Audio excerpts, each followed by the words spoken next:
Hello everyone, welcome to our writing workshop for Poli 110. Hopefully you are all in the right place. Okay, so I'm going to be starting tonight by talking about the prompt. My name's Jennifer, I'm one of the TAs. So let's start with the prompt tonight.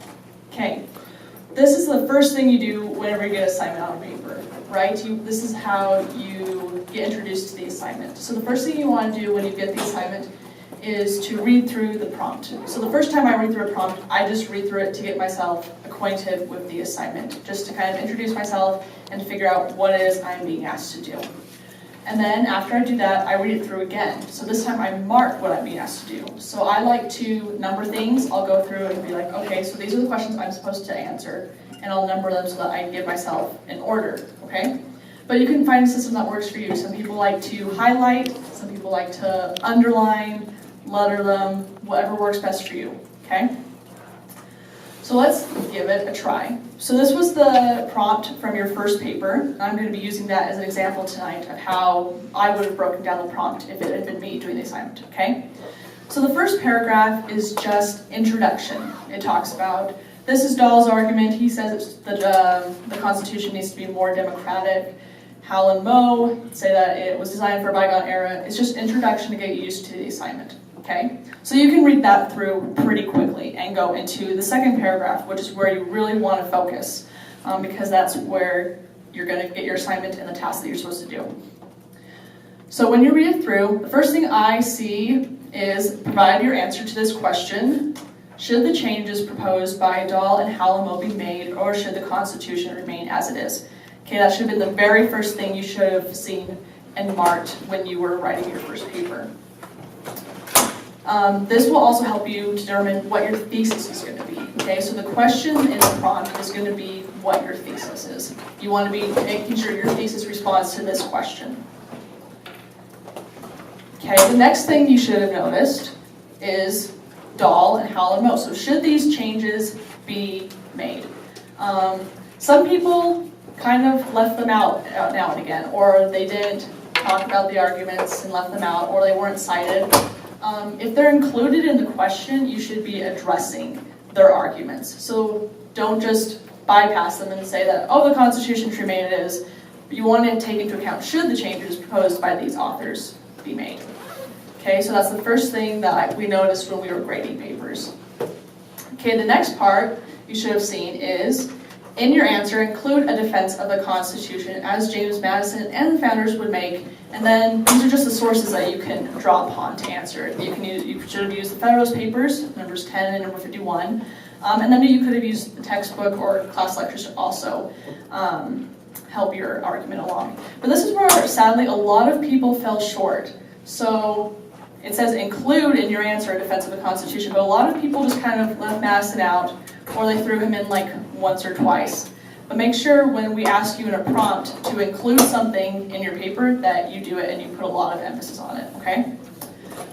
Something that I noticed in grade papers, like the A's and the high B plus papers, were that they wove together arguments, okay? So they would take Dahl and weave him together with Madison. So you could say, for example, like, Dahl found that this aspect was undemocratic, but then you could turn around and be like, oh, well, that change can't happen because Madison would have said, you know, we need to protect the minorities and stuff like that. So grade papers weave together arguments. So take that also into consideration when you're reading your prompts and we're asking to look at different arguments. And that might not be super applicable on this next paper, but even then, like, look at where your articles about your Senate races are overlapping. Where are they saying the same things? Where are they differing? Those can help you make really great analysis and really help your paper.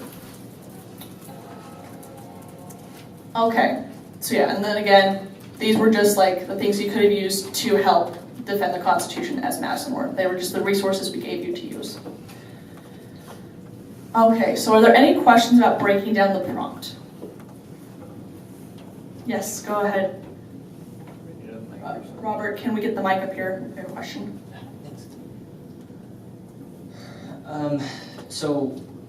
Kind of going back to what you said, just to make sure I understood, it was more about weaving in what they would have theoretically said and less about giving direct quotes from the Federalist Paper number 10 and number 51. Yes, we want you to include that. Like, that was really important to actually like cite and quote, but just weaving together arguments, like even if you were just paraphrasing, that also works just fine. So paraphrasing is always okay. You don't always have to like cite directly, especially if like there's a really long quotation you want to include. Don't include super long quotations, keep them short, and you can just paraphrase. Any other questions about breaking down the prompt?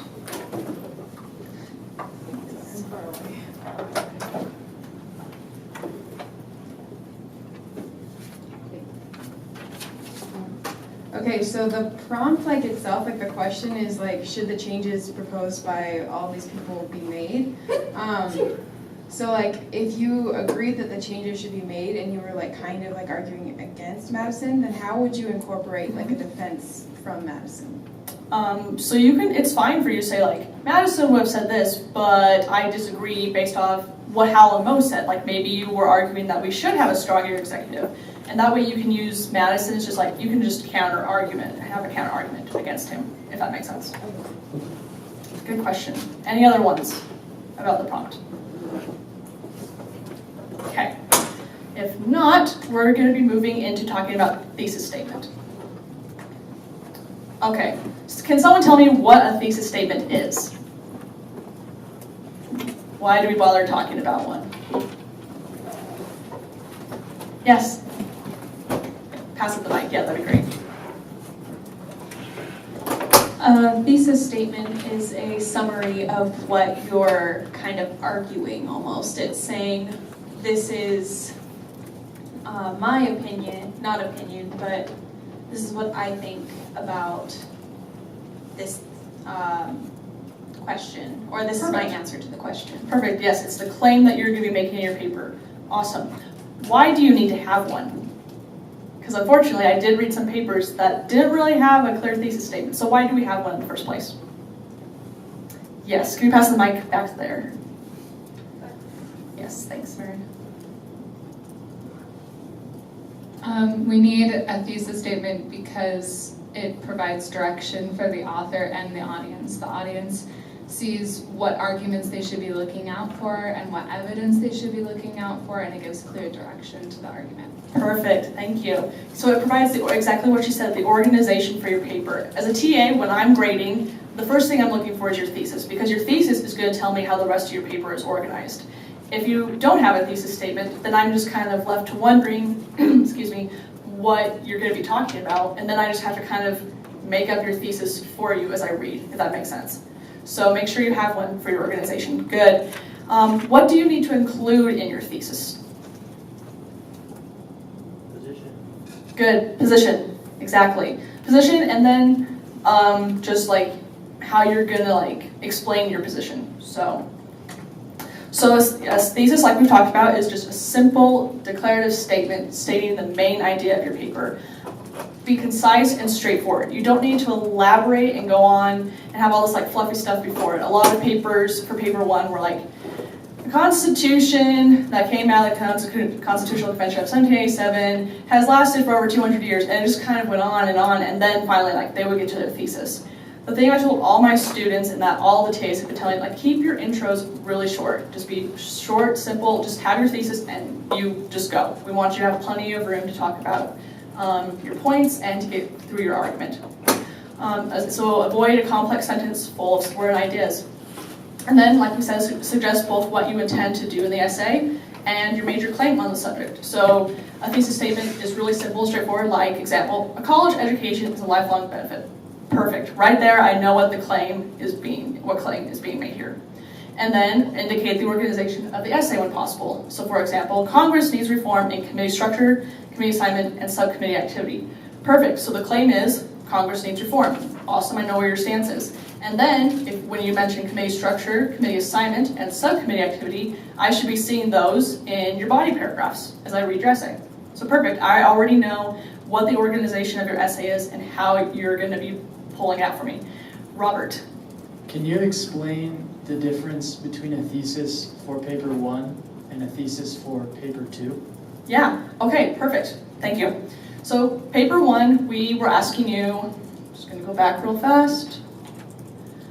So we wanted you to answer the question, should the changes proposed by Dahl and Howell and Moe be made, or should the Constitution remain as it is? So your thesis should have been along the lines of, I believe the Constitution should stay as it is because Howell and Moe argue that the president should be given more power, and I disagree, or something like that. That was just really simple and straightforward. So that's what your thesis should have looked like for paper 1.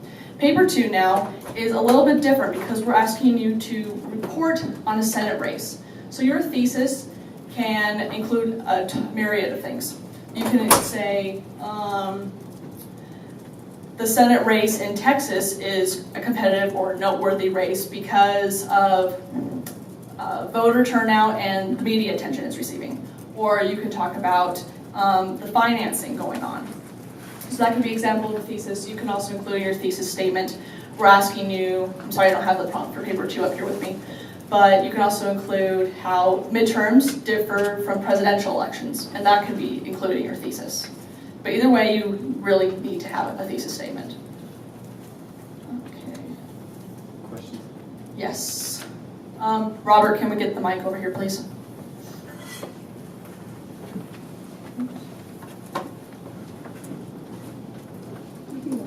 Okay.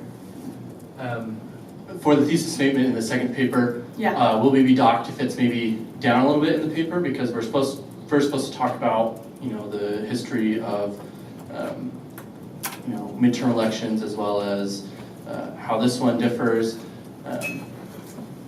And so would it be okay if it's maybe like on the second page of how the races are competitive?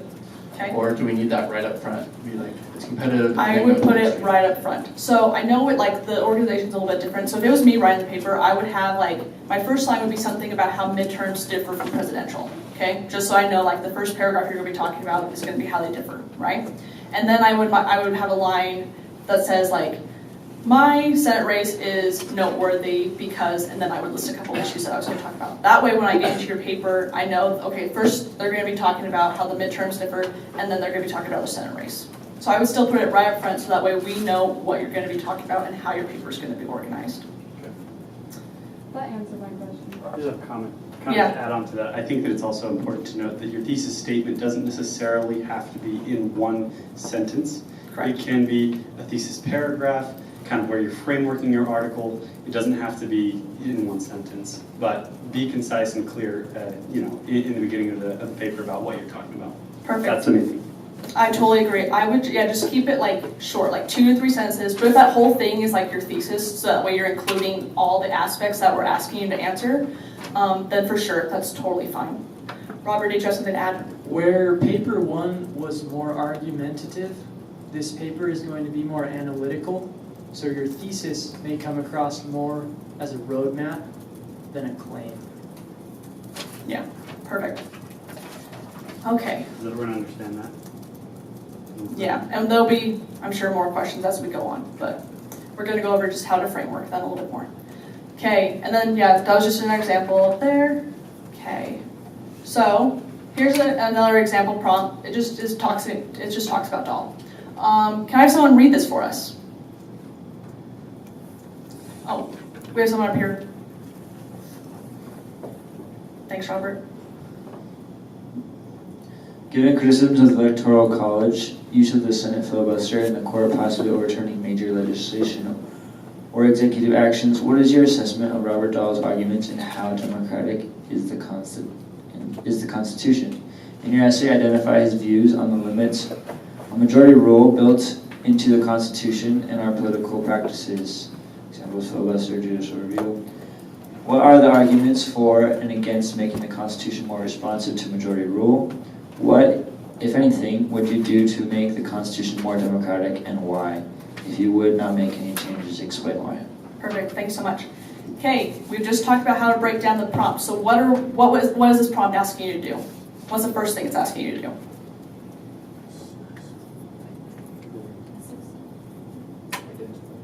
Good, yeah, so the first thing you want to do is identify Dahl's views on the limits on majority rule built into the Constitution and our political practices. Great. What next? Arguments for and against. Perfect. What are the arguments for and against? Perfect. Okay. What's the last thing you're asked to do?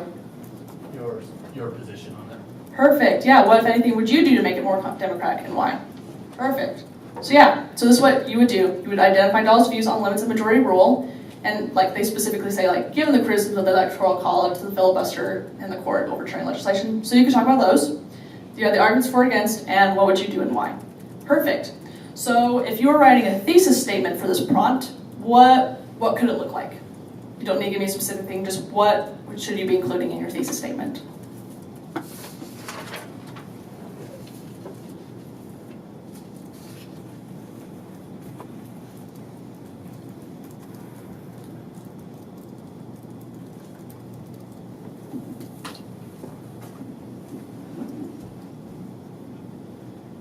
It could be something like Dahl believes that this, that, and the other would make the Constitution more democratic. My opinion is, my opinion is that this would this would help our nation because of this. Perfect, exactly. So she just included all of those things. So let's go to this next slide. Just read through these example theses on your own for a minute.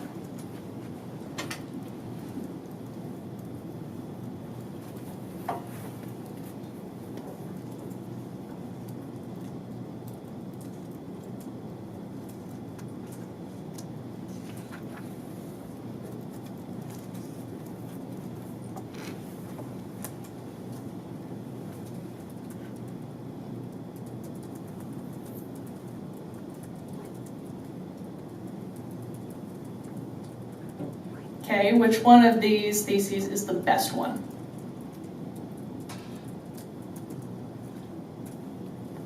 Yeah, can I see a hand back there? Yeah. Robert, do we have the mic? The third one, Perfect, why? it mentions all aspects of the prompt and all aspects of the majority rule that Dahl emphasizes. Perfect, exactly. You answer every part of the prompt, and then it gives a roadmap of what you're going to be doing.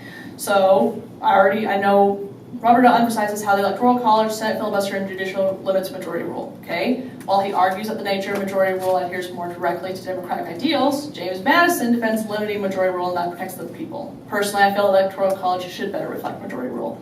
So I know what the stance is and what they're going to be talking about, and those things are missing from the first ones. So red, yellow, green, that one's the best one. So yeah, exactly. So make sure you always include every part of the prompt in your thesis. Just some final thoughts. Have your assigned TA look over your thesis. That's something I always like to do. I would take my thesis to my TA and just have them look over it before I even started writing my paper. That way I knew I was on the right track. And make sure it reflects every part of the prompt. Don't worry about getting the point away. Sometimes people will just kind of float around what they're really getting at, feeling like they need to like save it for later on in the paper, but that's the opposite of what you want to do. Make sure it's straight up and get it right out there so that we know what we're looking for and what your claim is, so that we can be looking at how your analysis is backing it up and all that stuff. And it is possible to get perfect points on your thesis. So go do it, be successful, and you can do it. So are there any questions about a thesis statement? No? Okay, then we'll turn the time over to Elizabeth.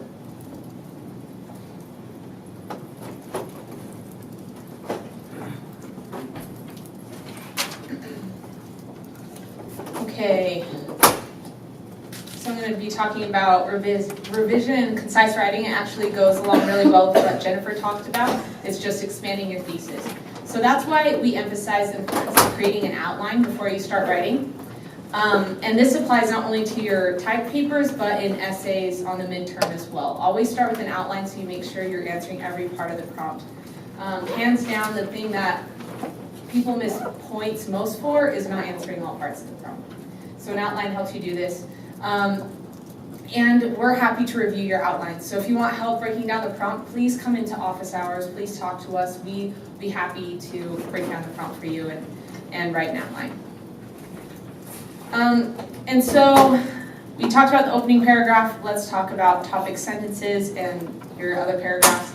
A topic sentence is basically just a mini thesis for that paragraph. And so if you have a really solid thesis statement, you can break down that thesis statement into parts that you want to talk about, and then just expand each one of those parts to create a topic sentence. So every time you write, when I write an outline for a paper, I have my thesis statement, and then I have my main points, and then after I have my main points, I write my topic sentence. That way I have a really great idea of where my paper is going, and then you can add on after that. So always ask yourself the question, does your topic sentence tie back into your thesis? These are some examples of topic sentences that I found in some papers that I graded. They're not perfect, but they're pretty good. Let's see, no, these are actually the wrong ones. Let's refresh this real quick. There, that's better. Okay, first one. Does someone want to read the first one for me?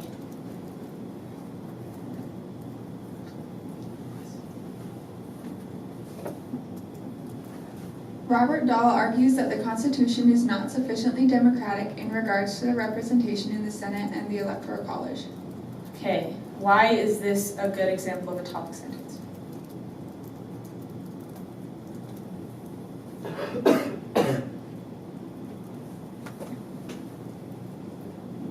Because you're going to be talking about the representation in the Senate and Electoral College. That tells you what you're going to talk about in that paragraph. Yeah, exactly. So in our rubrics, we basically break down the prompt, and we have the points that we want you to talk about. So if you have a topic sentence that specifically outlines what points you're talking about, we know exactly what we're going to look for. It's a lot easier to grade those papers than having us search for something within a paragraph. So make sure you start out with a clear topic sentence and that you stick to the main points. Always tie it back to your topic sentence, which always ties it back to the thesis. So everything just is based off the thesis. The next one was also a good example. Howell Moe claimed that giving the president fast-track authority in all legislation will overcome the gridlock in Congress and lead to a more efficient government. Again, I know exactly what you're going to talk about. It's clear, so just make sure you have that in your next paper. Any questions about topic sentences before we move on? Okay, so this is an example of a paragraph. You probably recognize it. It's from the model paper that we handed out, and I just broke it down to how a paragraph should look. And so you can see the topic sentence at the top. It says, given these modern democratic conditions, there are few persuasive reasons to preserve the undemocratic facade of the Electoral College. So just starting out, I know exactly what they're going to talk about. They're giving their opinion in this paragraph, talking about why Dahl's change is correct, why we shouldn't preserve the Electoral College. So great topic sentence. And then they go straight into evidence. Currently, almost all states allocate their electoral votes on a winner-take-all basis. That evidence would have been a little better, though, with the page number, so I knew where it was coming from. But still, you don't have to have an exact quote. You can summarize something, just make sure you have it cited so we know where you're taking it from. And notice the difference in length between the evidence and the analysis. One of the main things people get tripped up on is having too much evidence or too much summary, and then just a sentence or two on analysis. Make sure your analysis is always longer than your evidence that you have. So you really want to break down the evidence so you can get enough points there, because that's what we're looking for.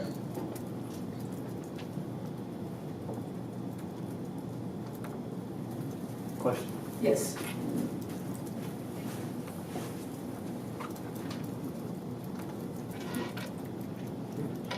So I was reading through the analysis, and when I read through it, it seems to be very similar to what Dahl says in his book. How do you differentiate between evidence you're giving and analysis that you're giving? Good question. So the main things that I would see here, right here, this is a little bit more of a summary. But then once you get down to voters, therefore have little incentive to participate in presidential elections if they live in a state where their voice is minority. So they talk about, yeah, I guess this could be a little more evidence. They could have done a little better on analysis on this part. But they're taking the main points that they talked about, how, okay, their main point is it's unfair that there's a winner-take-all system. And this is why it's unfair. So answering that why question is what we're looking for. It's really important. So with your next paper, you're going to be talking about why your race is competitive as part of the prompt. So make sure your analysis always answers that question. Why is this race competitive? Always bring it back to that main question. Yeah. So it seems like the evidence and supporting details would be the answer to the why. Because like with Dahl, like he said, like, oh, this is why the electoral college was like not good for this reason. Mm-hmm. And I think the main thing is with answering the why question, especially with this paper, you're right, they do talk about why Dahl says it's undemocratic, but then they also are bringing in, you can see in the topic sentence, that they agree with Dahl, and this is why they agree with Dahl. And also, we want to make sure that you want to make sure that we understand your point.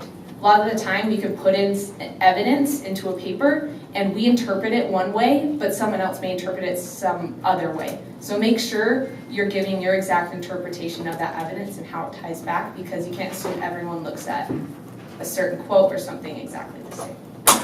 Good question. Any other questions on concise writing and paragraphing?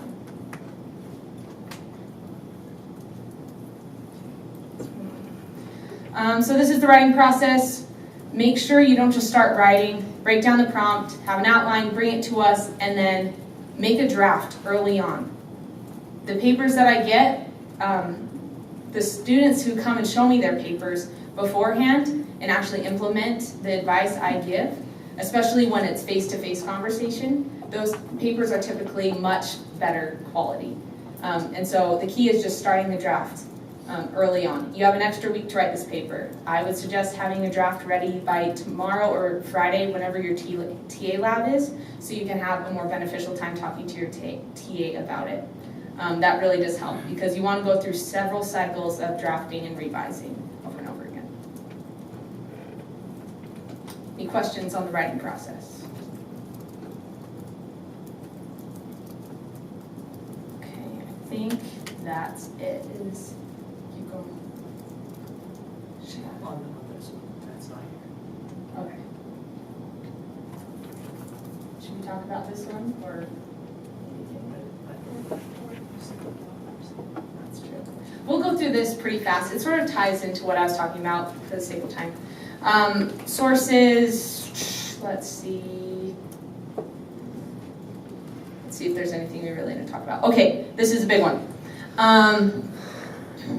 Use a quote only when there's no other way to say it. So in that paragraph example I gave you before, we had a quote. We didn't have a quote. We had a summary of a quote.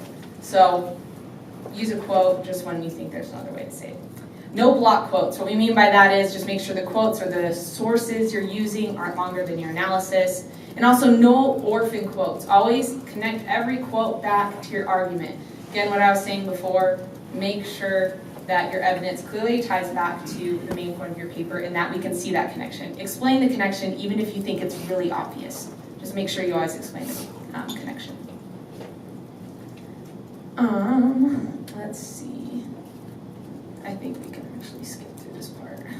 It's sort of redundant. Okay, this is important.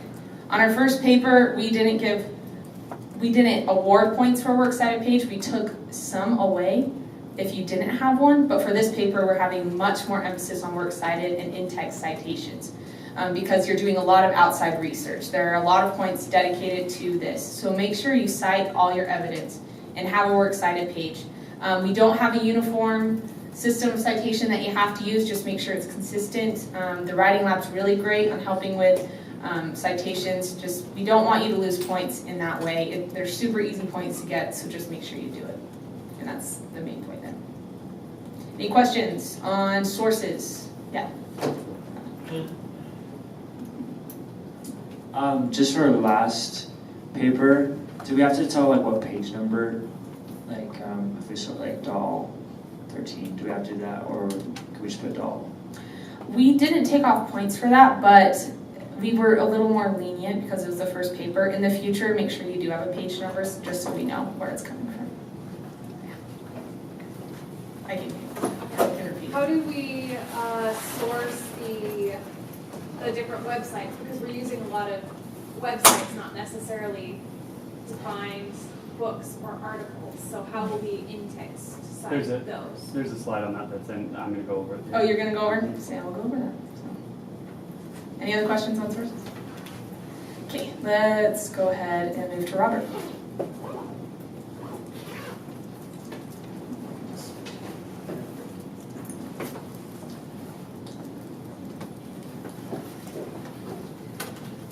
Okay, so analysis.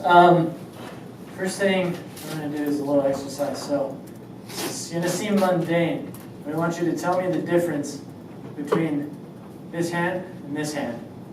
So let me just shout it out. One's open, right? Which one is open? The one on your right. Okay, this one's open. Perfect. When we're talking about analysis, we're talking about what differentiates A from B, okay? So one word that we as TAs say a lot is it's lacking analysis. And that can be frustrating because you go, well, I don't necessarily understand what analysis is. It's the differentiating factor between an A and a B. So it's one thing to summarize an idea. For example, we can look at a picture, like the one on the wall over here, and we can just talk about what's there. Or we can analyze the picture by expressing further thought and contrast between what's there and maybe what's in a different picture. So we're going to go into some examples, but this quote says, undemocratic aspects that were more or less deliberately built into the Constitution overestimated the dangers of popular majorities and underestimated the strength of the developing democratic commitment among Americans. The question here is, what does this quote say about Dahl's argument against the Constitution?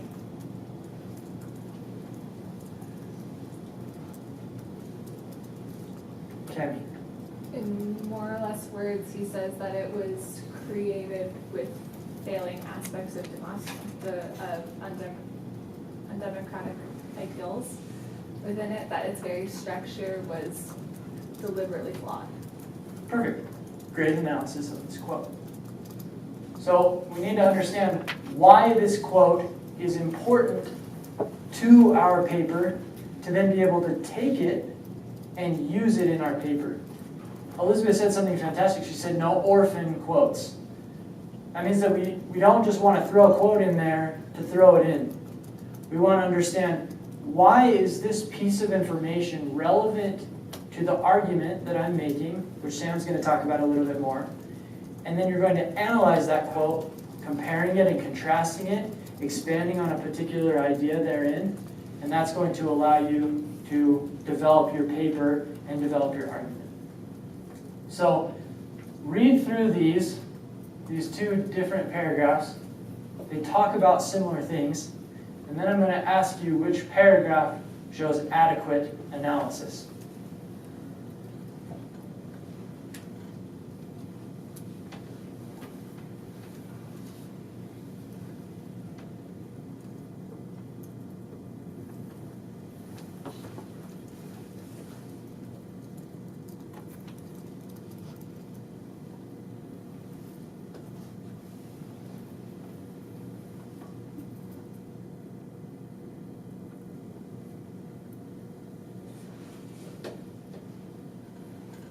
Okay, give you about 30 more seconds.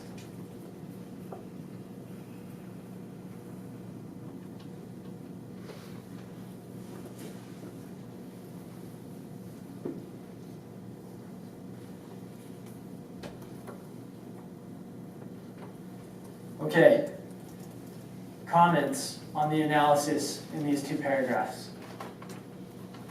Go ahead.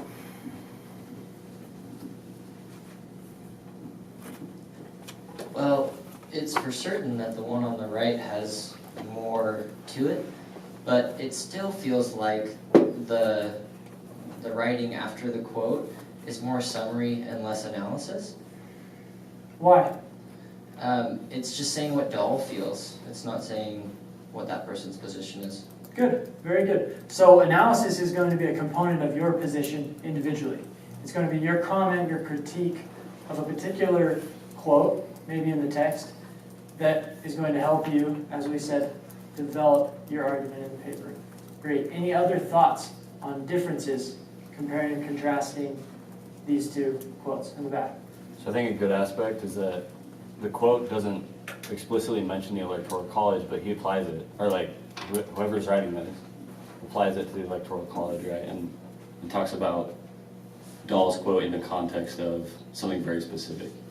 Good. So it takes a general principle and applies it to a specific situation. Very good. And that's a big part of analysis as well, is being able to take the general ideas that Dahl or Howland Lowe or 538 or the New York Times is talking about, being able to extract that general idea and then apply it to your paper. And there are students who do that really well, who are able to grasp that general knowledge from the New York Times article and apply it in their paper. And there are those who just kind of pull it a little bit and then put it in their paper. And that's the exercise that we did before. You can see the difference in the reading. You can understand. It's a visual form of writing in some ways. So I'll read this paragraph, but while I'm reading, I want you to consider these questions. Does the paragraph follow a clear and logical progression? Okay, if you've driven in a manual transmission car, you go first, second, third, fourth, right, as you progress through the gears. If you jump from first to fifth, that's going to prevent you from being able to move forward. So watch the paragraph and see if it does that, if it progresses or if it's choppy. Also see if it makes a claim and supports it with strong reasoning. And then make sure that the quote is used effectively. Ask yourself, is it used effectively? Is it set up and explained well? And then all of those general questions are going to allow you to answer the question, how strong is the analysis? So let's do this exercise together. Their first argument against Republicans is that they are behind the debt ceiling fiasco. But they don't consider that never before in peacetime has the country had an annual budget deficit that has hit almost 10% of gross domestic product. The budget deficit is a problem that needs to be addressed. Republicans aren't necessarily just blocking the Democrats at every turn and being uncompromising, but their decision and votes have real meaning and reasons behind them. Does the paragraph follow a clear and logical progression? Yes or no, and why?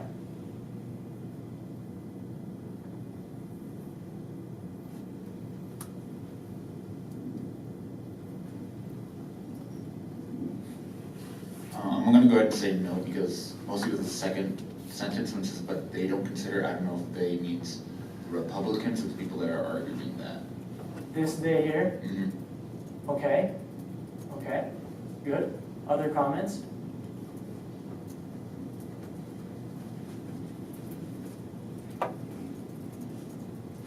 I'd say no as well. It kind of feels like the telephone game by the end of the paragraph. I'm not sure where it started. Okay. Let's ask the next question. Does it make a claim and support it with strong reasoning? Marina. Sorry, you're good. I'd say no. It does kind of make a claim, but like if you read like the last part, it says like, but their decision and votes have real meaning and reasons behind them. So it's kind of like going around the point. It's like adding fluff and like not getting straight down to the argument like we want to. It's like, what are the decision votes and like what are the reasons that they have? Yeah, let me highlight something. I mean, it says Republicans aren't necessarily blocking the Democrats. They aren't necessarily. Does this person understand what's really going on here? Probably not. And they do make a claim, but it's this is the differentiating factor between the A's and the B's and the C's, is your level and your ability to analyze the argument. So I hope that you can see how that fits together Does anyone have questions before we move on to arguments? Please. I mean, I'd have to double check the prompt again, but for this paper, does it have to include a quote or like during it, or can you just like paraphrase and just put cites? That is up to you. It can or it cannot. There's no point allotment for quotes at the end of the day, but a quote may help you. But at the same time, a quote may hurt you. So analyze well and make sure that you use things with reason behind them. If there's nothing else, I'll turn it over to Stan.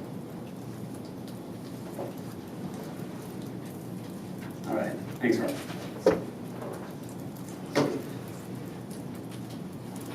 I've always wanted to put one of these things on my shirt. Okay, perfect. So I want to talk a little bit about arguments, and I really love the argument side of papers in debate. In high school, this was one of my favorite things, being able to kind of come up with a main point and really support that argument and drive it home. So the first thing, just when we're talking about paper 2, any of these papers, is if you want a good grade on the paper, think like a TA, right? If you make it easy for us to grade your paper, it'll be easier for you to get the grade that you're looking for. We're grading a lot of these papers, and so it can definitely be difficult for us to follow where you're going because they just run, all together. So if you really want to make it easy for yourself, make it really easy for us to discover and really kind of point out what your main argument is and how you're supporting those arguments with evidence, analysis, and then linking it back to your main point. So we've been talking a lot about this, and that's just basically, the main thing is in order to do well in these papers, make sure that when you go over these, it's really easy for us to see where you're going, what you're saying, and how you've been able to prove those points effectively. Just looking at every argument, and this is what you're going to want to do with every argument, is you're going to break it down to include the following 4 elements. First is a claim. You need to basically say, this is my argument. You don't necessarily have to prove it before you make the claim, but you make the claim first. That's kind of like your topic sentence. And then you follow that up with proof. Why the reader should believe your argument. A statistic, a quote, a summary, paraphrase, whatever it may be. It doesn't have to be any one of those in particular, but you need some sort of cited evidence, right? And include a citation with a page number so that it's specific enough that we can actually go back and find that in context. So the third thing is we need to see what the proof means in the context of the claim analysis, and that's what Robert just barely talked about. And then the fourth thing is why your argument matters. Bring it back to your main point. So we're going to dive into each one of these over the next few slides. Starting off, making a relevant claim. Through your whole paper, you're going to want to ask yourself, and realizing that it's 3 pages maximum. If you go over 3 pages, we're not going to count that for your good. It's not going to help you. We're not even going to read it. So if your final point or if your position is in the last paragraph, which is on the last page, you're not going to get any points for it. So make sure that it's 3 pages, be concise, stay on topic. In that spirit, when you're looking at the framework, to start off the paper, you start off by asking yourself, what are my main points? What is my main point, and then what are the points that support those main points? So looking at paper 2, your main point is, okay, midterm elections are different than presidential elections, and this midterm election is particularly competitive, right? And I'm going to talk about why. These are my main points. Then you look at the supporting main points that you have, which might be voter turnout is different in midterm elections, spending is different in midterm elections, whatever you choose to write about. Those are supporting main points to prove your main point, which is answering the main prompt, okay? Then for each of those main points, you should say what claims support these main points, essentially. And that's where, like I said, a claim would be voter turnout is different in midterm elections versus presidential elections. Then you look at what evidence do I need to prove these claims, right? So we're going step by step through the 4 steps, right? You make a claim, evidence, analysis, and impact. We're looking at the evidence here. What evidence do I need to prove these claims? What evidence can I use to prove that midterm voter turnout is different than presidential election turnout? There's lots of different sources that you can use to prove that, and you're not necessarily limited to just the sources that are on the links, but we definitely, on paper 2, on Learning Suite, but we definitely want you to integrate and incorporate those links as well. But if you can find evidence to prove that, then you're on good track, okay? The third thing is, how does my evidence prove my claims? And that's where the analysis comes in, what Robert was talking about, where you say, okay, so according to Pew Research Center, voter turnout is half what it is in presidential elections during midterm years. This proves the point that voter turnout is different because half is obviously not the same as a whole. And that seems really obvious, right? And that might not be necessarily the best example to use, but it's definitely something that you need to connect the dots there, right? You can't just make a claim and then have us kind of connect those dots, because your whole point in writing the paper is to connect the dots for somebody who's reading it. And then the last one is, how do these arguments support my main point? So ultimately you would say, okay, voter turnout is different in midterm years than presidential years. The Pew Research Center states that 50% turnout on average in presidential years and 25% turnout in midterm years. This means that voter turnout is significantly lower in midterm years on average, thus showing that midterm years are different than presidential years. Now, again, that doesn't necessarily encompass a comprehensive argument about voter turnout, but that would be kind of the structure that you would want to use in examining it, one of the subpoints, okay? So we talked a little bit about, let's see, the claims. Now we're going to talk about evidence. Make sure that you cite your evidence in every claim that you make. You should have evidence to back it up, and that evidence should be cited. Again, it doesn't have to be a quote, it doesn't have to be a statistic or anything in particular. It can be whatever you need to prove it, but it can't just be your opinion or your claim, because your claim is your own, and then you need evidence from someone else, right? One of the other sources. So make sure that for every claim there's specific evidence with a name and a page number or a paragraph number from a website. We'll talk a little bit about that on citing that on the next slide. Some things are common knowledge, many things are not though. So if you're not sure whether it's common knowledge, cite it, okay? We're just going to take a look really quickly at a difference between common knowledge and need citation. So on the left paragraph we can see midterm congressional elections happen every 4 years and are held in the second year of a given presidency. That is common knowledge. You don't have to cite somebody from talking about that structure, because one, that's more of an observation. You're not trying to make a point here about your argument, and it's pretty common knowledge. But if you're going to make a claim that voter turnout in midterm elections is consistently and significantly lower than turnout in presidential elections, then you do need evidence, because that's more of a claim. It's going with your points, and so obviously you can't just make that claim without providing evidence.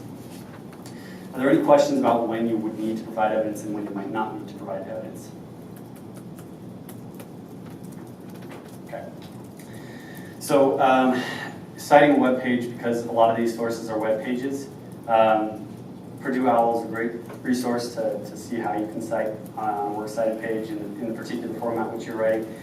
This is for ML8, how to cite a website. For example, for an in-text citation, you would put in parentheses right after the quote, statistic, or whatever it is, you would put the last name of the author, and then the paragraph number if it's a web page, if it's just one page, paragraph 9, something like that. For example, Faluga 9, actually, this was the silver, whatever. And then works cited is a little bit different. You would have the author's last name, first name, article title in italics and quotations, media source, publication date, URL, access day, month, and year. And the access day, month, and year is something particularly important, Dr. Magby pointed out in class, because these websites are changing and the statistics might be changing, specifically the polls that you're going to be looking at are going to be changing. So you'll want to put the date that you accessed the data in your works cited. So for example, this article we cite here is voter turnout always drops off for midterm elections, but why? That's the title. It's from the Pew Research Center. It's by Drew DeSilver, July 24th, 2014. There's the URL, and it was accessed on October 22nd, 2018. Okay? Yeah. Yeah. So if we've been kind of following some of these different web pages, if we've been following some of these different web pages, but we haven't kept track of which day we've accessed them on which day, can we take like a range of the days that we've accessed it, or should we just start counting from today? That's a good question. It depends on kind of what you're trying to cite, essentially. If it's a number that would change, then you would probably, what I would do is I would go back to the website and pull the current number and then put that access date, right? I wouldn't put necessarily the date range, because that's more vague than we're looking for, but That's a good question. If it's more of a kind of a claim that doesn't change over time, like a quote or something, then that's probably okay. Do you guys agree, or is that okay? Okay. Any other questions about citing? Website. Okay. So this is the rubric for paper 2. Essentially, you've got 3 points for the framework and the thesis. We definitely want it to be clear, but obviously since it's not an argumentative paper, as long as you have a good thesis and a good roadmap, more than an argument, it's important. You'll probably get the points for that. 30 points for the first part, 60 points for the second part, which is a clear indication of how much kind of time we want you to spend on analyzing each part, and then 7 points for the works cited. So that again is going to be an important part of your grading. So any questions about the rubric here? Points breakdown. Okay. Just talking a little bit about paper 2, pitfalls. Somebody asked the question in that lab section, what are some major pitfalls? I think that the major pitfalls that we're going to run into is obviously the same pitfall. You're not answering every part of the prompt. So a suggestion would be write a good outline, answering every part of the prompt with claim, evidence, analysis, impact, right, for each part of the prompt. Second, writing an argumentative paper rather than an analytical or informative paper. Since this is a news article, we want you to make sure that you're not necessarily trying to convince people to vote for your candidate or anything like that. So a suggestion would be to structure your thesis or framework as a high-level summary of your claims, right? Not your argument. You're not trying to persuade anybody, but you're basically writing in the beginning of your article your claims, that midterms are different than presidential elections and else. And you're basically, by writing a high-level summary, that'll be kind of your thesis or framework, okay? Sometimes people might get confused with high level. High level means actually like kind of more basic, which is kind of counterintuitive. Okay. So, and then 3 is getting lost in the data and the breadth of the prompt. Definitely don't want you guys to go into all the data analytics or anything like that. But essentially, if you just basically use different sources, try and avoid getting lost in all the data and everything like that. Just basically look at the prompt, answer them concisely, and pick 3 or 4 things about each race, and then you should be fine. Don't go overboard. Okay. Let's see. So example paragraph, and this is for paper 2, part 1. This is going to basically show you kind of how the breakdown of claim, evidence, analysis, and impact works. Essentially, so we see midterm elections have historically lower voter turnout than presidential elections. That's a claim, right? This would be on part 1, where you're analyzing, something like that. According to the Pew Research Center, voter turnout regularly drops in the midterm elections and has done so since the 1840s. In 2008, 57% of the voting age population cast ballots, but 2 years later, only 37% in the midterm election. So I would say, talking with what we've been talking about with evidence, that probably is a little bit longer of a quote than you would need. You could probably summarize that, maybe cut it down. This was just a draft that I kind of hashed out to kind of emphasize the different parts of the argument. You have the claim, you have the evidence that you cite specifically, and then the analysis, right? The 20.2% decline in voter turnout seen from 2008 to 2010 demonstrates the drastic difference between midterm and presidential elections. So you're saying, okay, this evidence shows that there's a 20% difference. That demonstrates that presidential elections and midterm elections are different. So you're connecting the dots here. Looking to the 2018 midterms, history indicates that voter turnout will be significantly lower than turnout in 2016. So that's taking it even a step further and linking it back to the prompt, which is how is this year's going to be different than other years, or the same in that sense, and that's the impact. I'm just worried about it seems like if you stick with this, it's going to get really repetitive. Like saying, look into the 2018 midterms, history indicates that voter turnout. Like that part just seems like you're literally just repeating what the evidence said. So I don't know, like doing where that just seems like it would get repetitive fast. What's the solution to that? Yeah. So and that's a good point. I think that this is kind of beating it to a dead horse because it's a pretty simple claim, right? The voter turnout is lower, but for the purposes of this kind of the training, I wanted to show you the the different parts and the ways that you would do it. That's a good point, trying to avoid getting repetitive, but you definitely want to make sure that you're not just stating the evidence and moving on. You want to say, okay, this is what the evidence shows and this is what it means.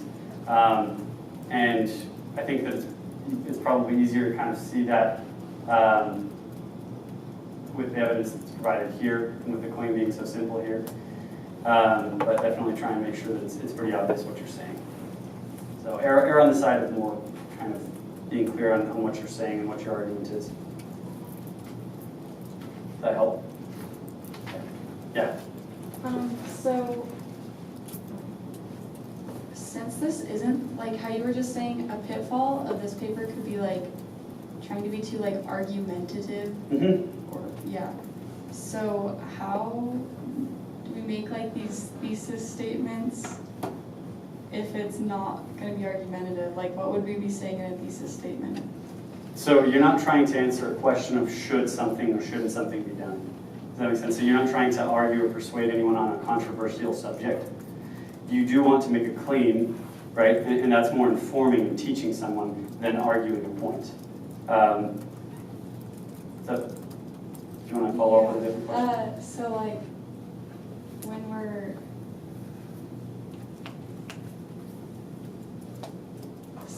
with this, it just says like midterm elections have historically lower voter turnout than presidential elections. And that could, so basically that's like the mini thesis statement for this. It's not Topic really sentence, like, yeah. I mean, yeah, topic sentence, that's what she was saying You're earlier. good. So like, that's just like your claim.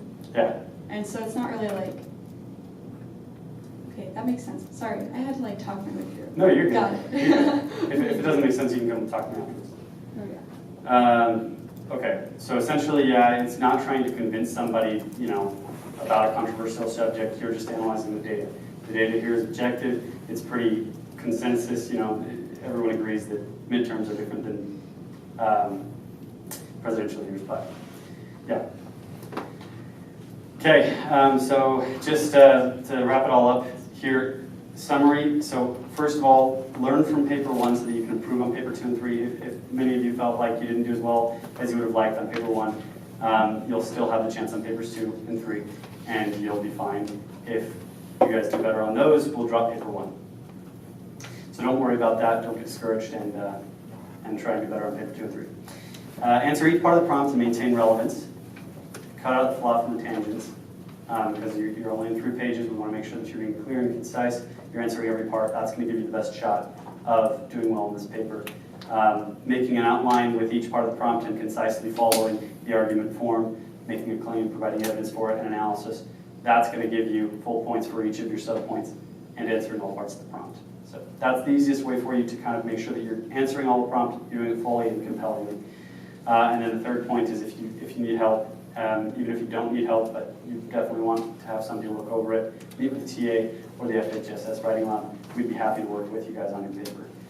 We don't want you guys to fail. Some people might think that we're out to get you guys, but we're definitely not. We want to help you guys improve on papers 2 and 3, and we're here for you. So, are there any other questions that you have?